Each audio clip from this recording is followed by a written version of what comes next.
Hey guys, what's going on? Welcome back to the Two Peas in a Car podcast. Once again, my name's Jonathan. Talk the Car Guy here, and today we have a special guest. That's right. What's going on, guys? JD Tackett, I'm the service manager at Homer Skelton Hyundai. That's right. And today, as you can tell by his title, today is all about how a service drive works, some preventative maintenance, you know, that you can get due on your car to help with trade-in value and honestly make it run a little bit better maybe. Before we get into it, I just want to say thank you guys for all the likes, shares, subscribes, comments, everything. All that really means a lot. Whether we respond to the comment or not, we try to respond. We do read everything. You know, we really appreciate you guys sharing everything and all that. I'm glad that it's getting out to people and we're not just doing this just to do it. Yeah, so, and the last thing, and then we're going to get into the episode, please comment if there's something you want us to talk about, maintenance stuff. You know, we're surrounded by a plethora of knowledge. So absolutely. Please, if there's something specific you want us to talk about, hit us up. A food you want us to eat, hit us up. If you want Jonathan to like try to jump over a moving car, hit us up. Absolutely. And we will do it. If you want Donald to do the one chip challenge, I'm not doing it. Give me 5 likes on this episode. Please don't do that, dude. No, not 5. We're doing it. You gotta one person like more than once. No, you gotta make it like. Please don't. We gotta do like 100, and I'd think about it. 50. 100, I'd think about it. 75. 100, I would think about it. 100 likes. 100 likes. You heard it here first. 100 likes. Donald, probably the wimpiest guy when it comes to spice. I don't like pepper. We'll do the one chip challenge. You like pepper? Not really. Pepper except for spicy. all my potatoes. Pepper is spicy to this guy, guys. And girl. Season everything with mayonnaise, don't you? All right, guys. Let's get into this episode. So, JD, why don't you tell the audience a little bit about yourself? How'd you get where you were? How long you been doing this for? So I actually started at our Ford store. I started in 2016. I came in as an advisor. I make the joke that when I started as an advisor, I knew where the gas pedal was, where the brake pedal was, and I put oil in the car every 5,000 miles. That's funny. Pause real quick. I'm sorry. So for those who don't know, what is an advisor in the service department? So a service advisor is essentially your middleman. When you pull into the service drive, they're the people that greet you. They ask you what you need. They get you to explain any issue that you have with the car. They're also the people that recommend your preventative maintenance services, anything that is found on what we call our multi-point inspection, which we do with every vehicle that comes in. That's checking your brakes, checking your filters, fluids, making sure that your tires are in good shape. Anything that we can look at on the car to make sure that it's not only safe to drive, but to prevent some things in the future from happening. That person is who you would be in contact with while your car is in the dealership. They're the ones that would call you and tell you, hey, we figured this out. I know you had an issue with your car shuddering when you apply the brakes. Well, they're the person that calls you and says, hey, we may need to do some brake pads, machine the rotors, whatever the case may be. They're also going to be who goes to bat for you when it comes to getting something covered under warranty, if you have an extended warranty, any of that. They're also who you talk to when you're looking at, you know, what can I do in the future to make sure that I'm taking care of my vehicle so that my vehicle takes care of me. But like I said, I started very, very new to the car business. Very little information that I knew going into it. I had a lot of good mentors with me when I was down the street at Homer Skelton Ford. Learned a lot. I was there for about 4 years. Did pretty well when I was there. Had a lot of repeat customers, a lot of customers that you know, you as an advisor and as the customer as well, you want to get to know the person that you talk to. It's good to have that personal connection with them. So and that's something that I really took to heart. You know, I'm the kind of guy that goes to Walmart and talks to the people in line around me. You know, that was kind of my bread and butter. And I left in 2020. At the time, I'd moved down to Gulf Shores, down to the Gulf Coast. Stayed there for a couple of years, ended up moving back last year in June. started here at Homer Skelton Hyundai as an advisor in July, and then at the end of the month, our previous service manager actually moved back down to the coast where I came from, and I was offered the job here, and I've been here as the service manager since August. Man, it's a lot of what I see in the service side is it's people. You know, yes, we're dealing with vehicles, we're dealing with concerns, but at the end of the day, it's a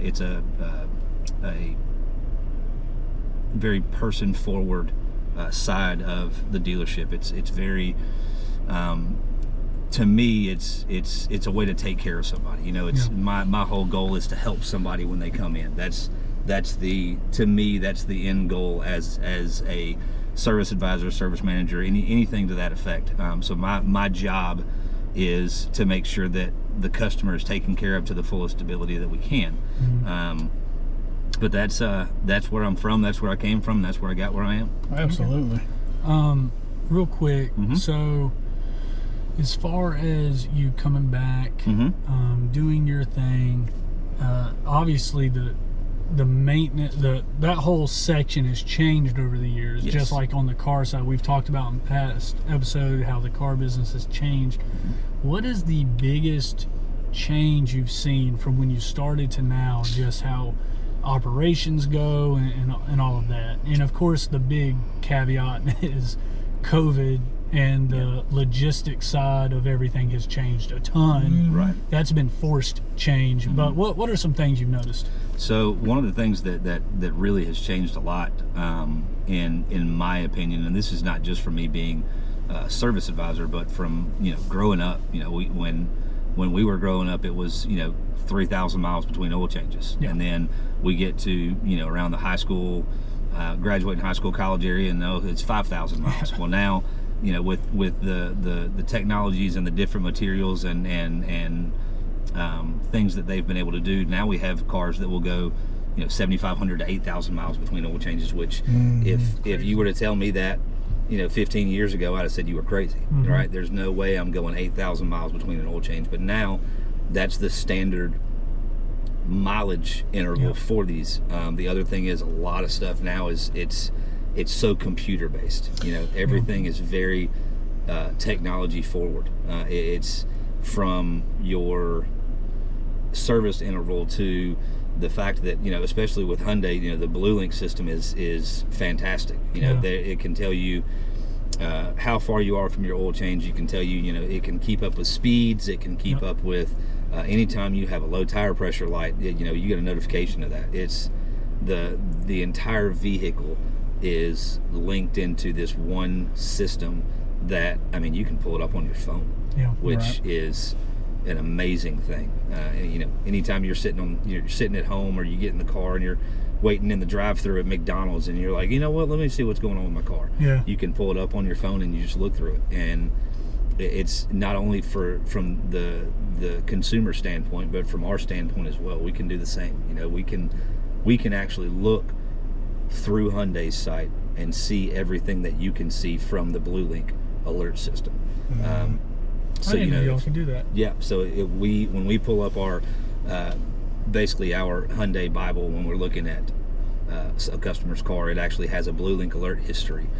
So I can pull up your Elantra on my computer in my office, and I can actually look through and see every Blue Link alert that you've ever had.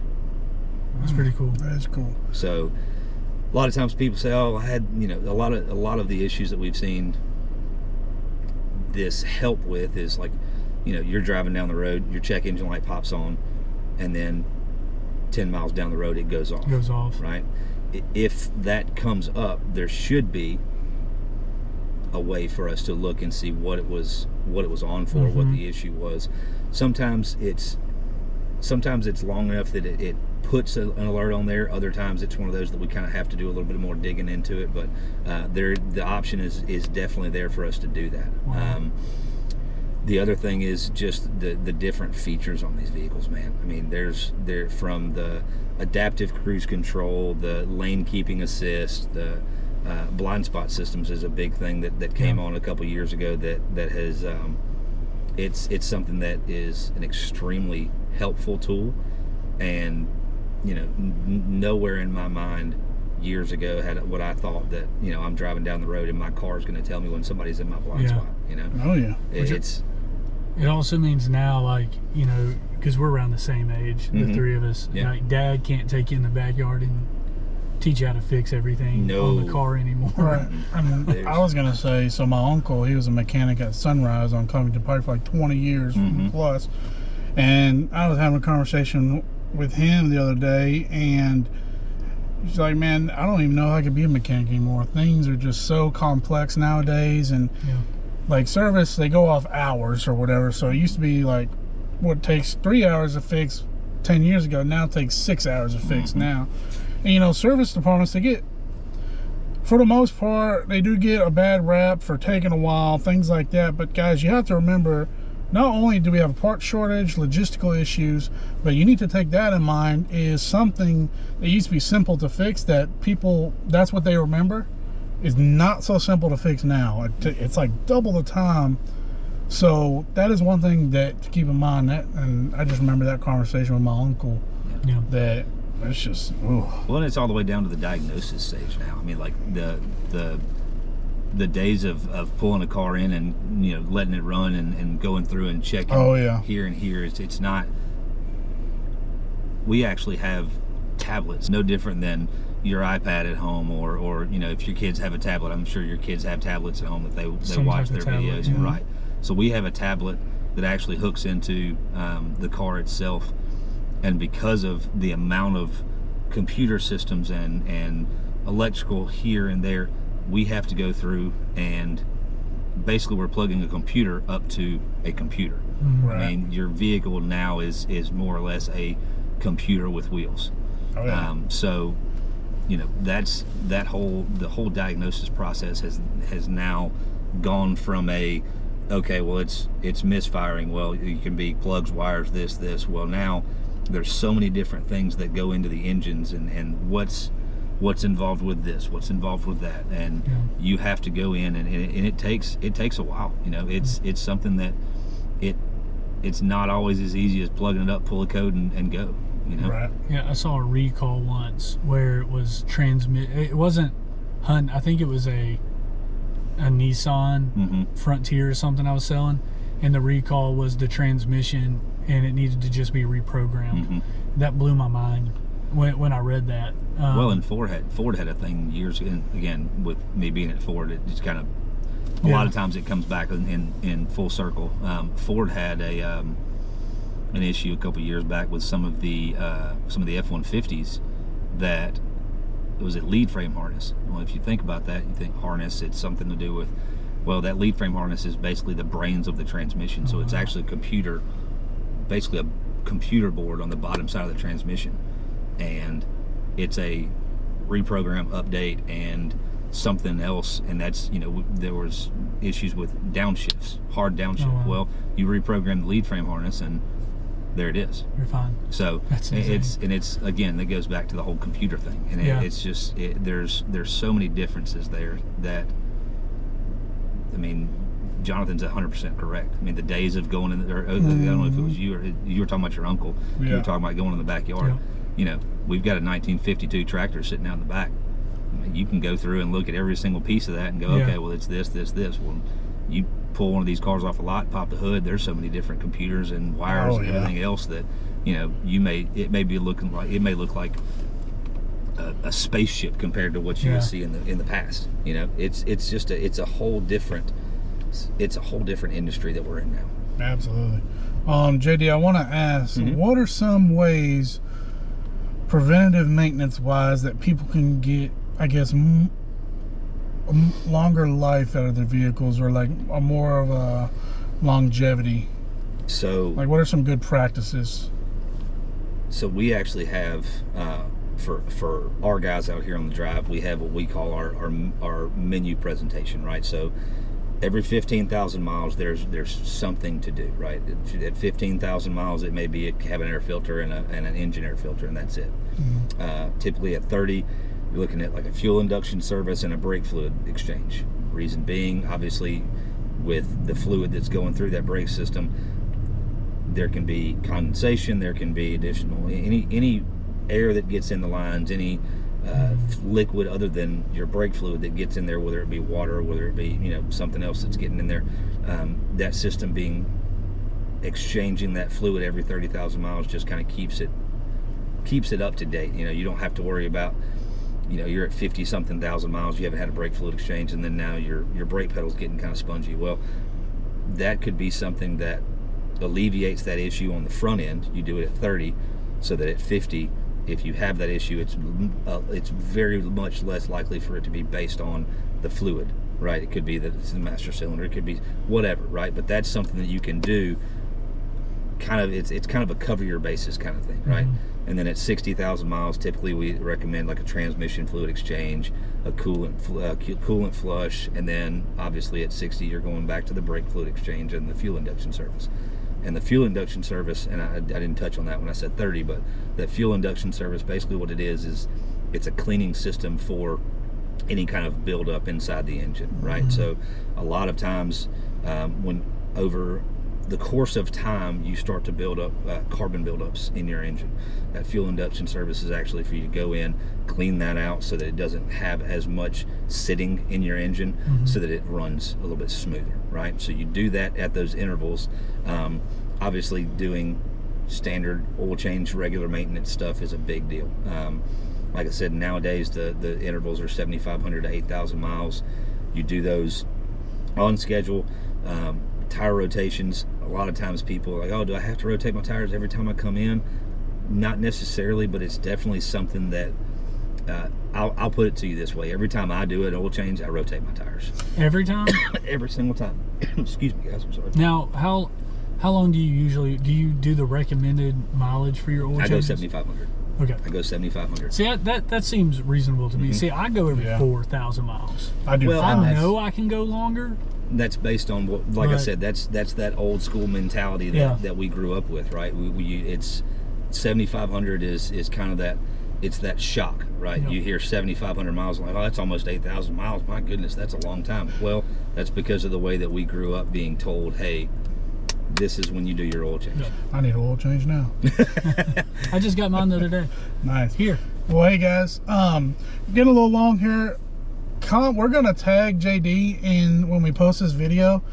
Post your comments that he can answer. I'm sure he doesn't mind answering them in the comments, things like that. Also, for oil changes, correct me if I'm wrong, JD, because we do want to get him some business as well. I believe they're doing appointments Monday through Friday, and Saturday's first come, first serve. And then pretty much anything else, just bringing in, have them diagnose it. I do think there is a little bit of a wait, but hey, that's expected because remember, things are taking longer to fix than what they used to be. Don't forget to like, comment, subscribe. Get those 100 likes. I want to see that one chip. Yes, 100 likes, one chip challenge. I'll buy them. We'll both do it. That way he's not by himself, and it's gonna be a good time. 100 likes, share it, everything else. Don, you got anything before we go? I'm getting teary-eyed thinking about that. I don't like it, dude. I don't. That's even better. So 100 likes. What I'm gonna say, and correct me if I'm wrong, but pretty much what I heard through this is when you buy a new or used car, get the manufacturer's recommendation by mileage and go buy it, and you will have to come see us to buy a car out of need, and then you can just do it when you want because your car is going to last a lot longer. Am I correct? Yep. Sounds about right. Yeah. All right. Well, all right, guys. That's going to do it for this episode of Two Peas in the Car podcast. You don't want to see if he wants to end with anything? You want to say anything? My bad. Our episode for currently 3 P's in a car, but it's 2 P's in a car. We just have a 3rd P this time. Let's get to 100 likes, folks. Oh, gosh. 100 likes. You heard them here. 100 likes. Hey, guys. Appreciate you tuning in. We'll see you next week. Later. See ya.